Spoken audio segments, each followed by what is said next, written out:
Here we are looking at Edward Hopper's Rooms by the Sea. This work was completed in oil on canvas in 1951 and is based on his studio in Cape Cod, Massachusetts.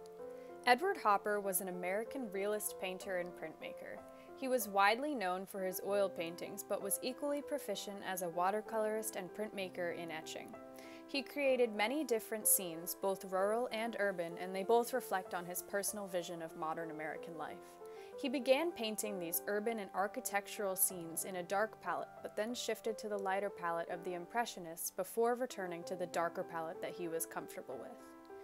He traveled in Europe, and after his last trip, he rented a studio in New York City where he struggled to define his own style and ended up returning to illustration to financially support himself.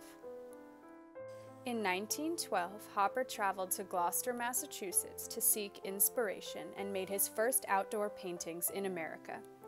This is where Squam Light, the first of many lighthouse paintings, was created.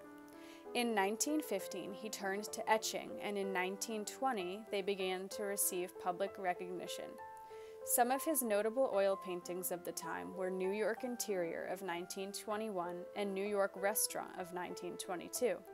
He also painted two of his many window paintings to come, Girl at a Sewing Machine and Moonlight Interior.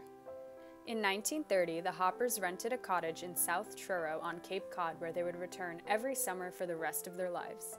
1 year later, in 1931, major museums such as the Whitney Museum of American Art and the Metropolitan Museum of Art paid thousands for his work as he sold 30 paintings that year. He participated in the first Whitney Annual. Seen in this painting, Hopper paid particular attention to geometrical design and balance within the environment. He talked about how he took a long time to curate a finished painting, giving plenty of time for ideation and initial sketching. He derived his subject matter from two primary sources: common features of American life and its inhabitants, and seascapes and rural landscapes. In this particular painting, I think we can see both at play, but that of common American life overwhelms the picture.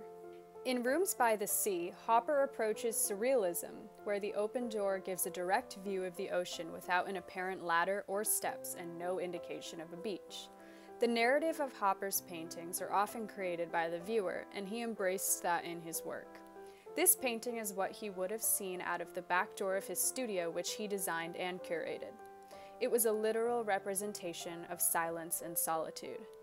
This painting generates an interesting feeling of crisis.